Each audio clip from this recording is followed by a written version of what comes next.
بسم اللہ الرحمن الرحیم۔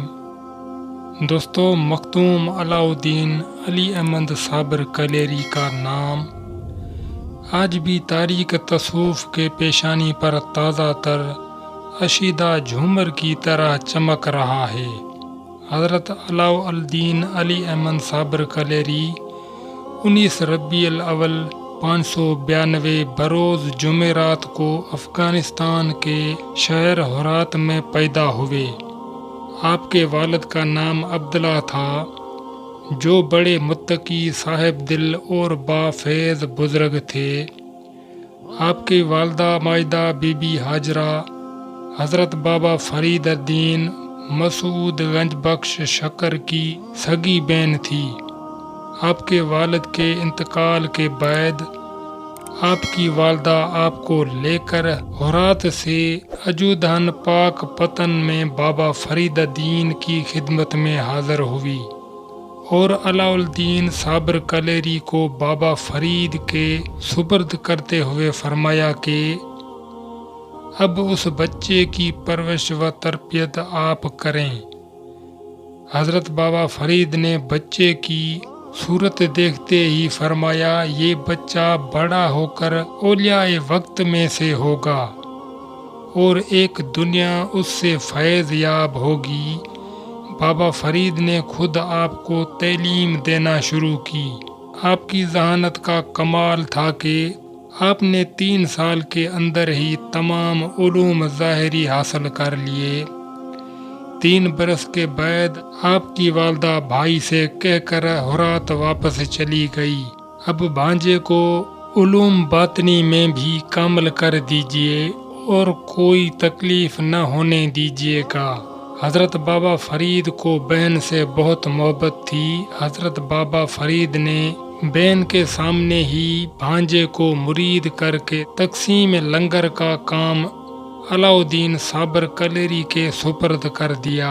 حضرت علاء الدین صابر کلیری کی عمر گو کہ کم تھی، مگر پھر بھی آپ نے یہ اہم کام نہایت خوش اسلوبی کے ساتھ انجام دیا۔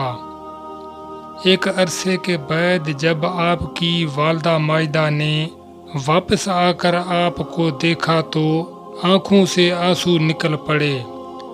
آپ سوکھ کر کانٹا ہو گئے تھے۔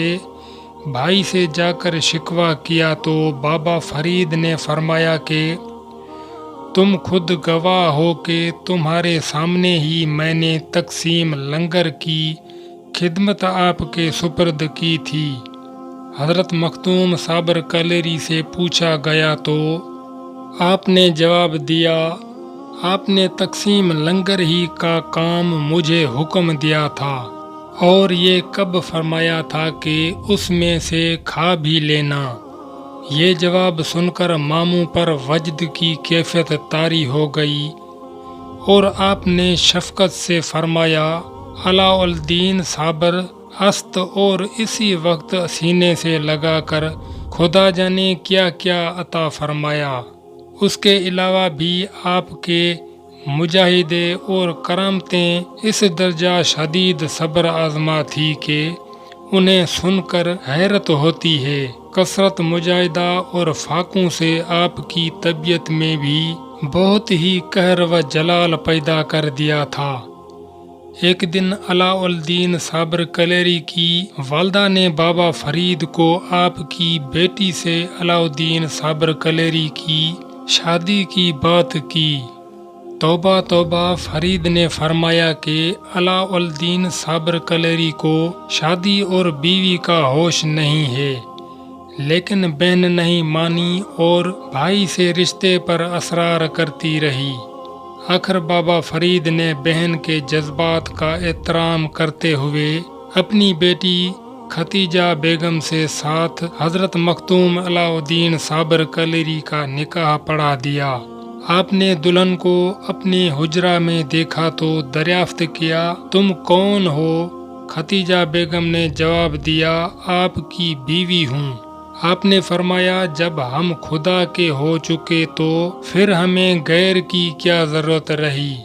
اور جب آپ نے نظر ڈالی تو دلہن کے جسم میں آگ لگ گئی صبح کو ماں آئی تو بہو کو راکھ دیکھ کر غصے میں کہا کہ میں تمہارے ماموں کو کیا جواب دوں گی۔ انہیں بھی فوراً بخار آ گیا اور کچھ روز بعد وصال فرما گئے۔ اس کے بعد آپ جو ہجرے میں داخل ہوئے تو پورے 9 سال اندر رہے اور باہر نہیں نکلے، نہ کچھ کھایا پیا۔ 9 برس کے بعد حضرت بابا فرید جب حضرت مختوم کے حجرے میں صبح کے وقت گئے تو دیکھا کہ آپ استغراق کے عالم میں بے حس و حرکت بیٹھے ہیں۔ آپ کے کان میں 7 مرتبہ لا الہ بلند آواز سے کہا تو ہوش میں آ گئے اور مرشد کو سامنے دیکھ کر قدم چومے اور آداب بجا لائے۔ حضرت بابا فرید نے آپ کو باہر لا کر خرقہ خلافت عطا کیا اور سند لکھی اور اسم اعظم کی تعلیم دی۔ حضرت بابا فرید نے آپ کو دہلی کے لیے متعین کیا اور فرمایا پہلے ہانسی جا کر اپنے بھائی جمال سے اس پر مہر ثبت کرا لینا۔ جب آپ سند لے کر ہانسی پہنچے تو حضرت شیخ جمال الدین ہانسوی نے نہایت محبت و احترام سے آپ کی مہمان نوازی فرمائی اور پیر روشن ضمیر بابا فرید الدین مسعود گنج بخش شکر کے حالات صحت اور معلومات کی متعلق گفتگو کرتے رہے۔ اسی دوران مغرب کی نماز کا وقت ہو گیا۔ نماز سے فارغ ہونے کے بعد حضرت مخدوم صابر کلیری نے دہلی کی خلافت کے لیے بابا فرید کی سند خلافت حضرت جمال الدین ہانسوی کو پیش کی اور فرمایا کہ آپ اس پر مہر ثبت کر دیجئے، اور اسی وقت چراغ گل ہو گیا تو جمال الدین ہانسوی نے فرمایا بھائی جان علاء الدین چراغ گل ہو گیا، صبح مہر ثبت کر دوں گا، لیکن آپ نے فرمایا نہیں، دوسرا چراغ منگوا کر اسی وقت مہر لکھا دیجئے۔ جمال الدین ہانسوی نے دوسرا چراغ منگوایا۔ ابھی آپ مہر لکھوانا ہی چاہ رہے تھے کہ دوسرا چراغ بھی گل ہو گیا۔ اب آپ صبح مہر لکھوا لینا۔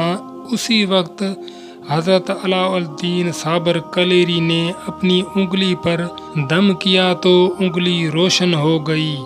آپ نے جمال الدین ہانسوی سے فرمایا اب آپ مہر ثبت کر دیجئے۔ حضرت جمال الدین ہانسوی نے یہ رنگ دیکھا تو حضرت علاء الدین صابر کلیری کے سند چاک کر دی اور فرمایا تمہارے دم مارنے کی تاب دہلی میں کہاں، تم تو ایک دم مارتے ہی دہلی کو جلا کر خاک کر دو گے۔ جواباً حضرت مختوم علاء الدین صابر کلیری نے حالات جلال میں فرمایا کہ آپ نے میری سند خلافت چاک کی ہے، میں نے آپ کا سلسلہ چاک کر دیا اور اجودھن جا کر بابا فرید کو ساری تفصیل گوشہ گزار کی۔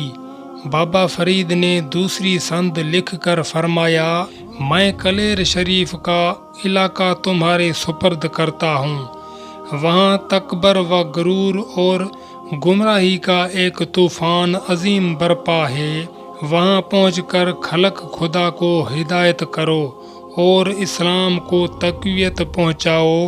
کلیر اس عہد میں عظیم الشان بارونق شہر تھا۔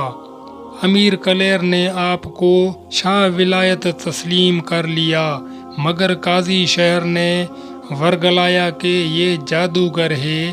آپ نے سن کر فرمایا اس طرح آپ رسول اللہ صلی اللہ علیہ وآلہ وسلم کی سنت اس فقیر حامی کے حق میں تازہ ہوئی ہے۔ یہ فرما کر وہاں سے واپس چلے آئے۔ آپ نے بابا فرید کو خط ارسال کیا یہاں تو میں اطمینان قلب نماز اول کے ثواب سے بھی محروم ہو گیا ہوں۔ حضرت بابا فرید الدین نے صبر کی تلقین فرمائی، لیکن علماء و امراء کے غرور و تکبر کا وہی حال رہا۔ آپ نے مرشد حق کو خط بھیجا، حضرت بابا فرید نے آپ کو لکھا کہ شہر کلیر تمہاری بکری ہے، تمہیں اختیار ہے، خواہ اس کا دودھ پیو یا اس کا گوشت کھاؤ۔ یہ جواب پا کر آپ جمعہ کے روز جامع مسجد میں گئے۔ امرا شہر نے آپ کو مسجد سے نکال دیا۔ آپ نے غضبناک ہو کر فرمایا، ظالمو، تم اللہ کے گھر میں بھی امتیازات پیدا کرتے ہو اور یہاں بھی بندہ بن کر نہیں آتے ہو، لیکن کسی نے پرواہ نہیں کی۔ آخر امام نے جب خطبہ ختم کیا تو آپ نے جلال میں آ کر مسجد کو مخاطب کیا اور فرمایا کہ اب تو بھی سجدہ کر لے۔ یہ فرماتے ہی عظیم الشان مسجد فوراً ہی زمین بوس ہو گئی۔ اہل کلیر گھبرائے ہوئے آپ کے پاس آئے تو آپ نے فرمایا، میں تو اللہ سے ویرانی کلیر کی دعا مانگ چکا ہوں، اب کچھ نہیں ہو سکتا۔ بکثرت افراد تو جامع مسجد میں دب کر ہلاک ہو گئے۔ اس کے بعد شہر میں طاعون پھیل گیا جس نے تمام شہر کو ویران کر دیا۔ ہزاروں مر گئے اور جو بچے وہ جنگلوں اور پہاڑوں پر بھاگ گئے۔ آپ نور العارفین حضرت بابا فرید مسعود گنج شکر کے جانشین تھے اور صابری سلسلہ آپ ہی سے جاری ہے۔ حضرت شیخ علاء الدین علی احمد صابر کو سماع کا بہت شوق تھا اور وہ اکثر سے سنا کرتے تھے، یہاں تک کہ آپ کا وصال بھی عین حالت سماع ہی میں ہوا۔ آپ میں جذبہ الہی حد سے زیادہ تھا، زبان مبارک سے جو بھی نکل جاتا وہ پورا ہو جاتا۔ دنیا اور دنیا والوں سے انہیں کوئی غرض نہ تھی، ان سے وہ دور بھاگتے تھے اور ہمیشہ ذکر الہی میں مشغول رہتے تھے۔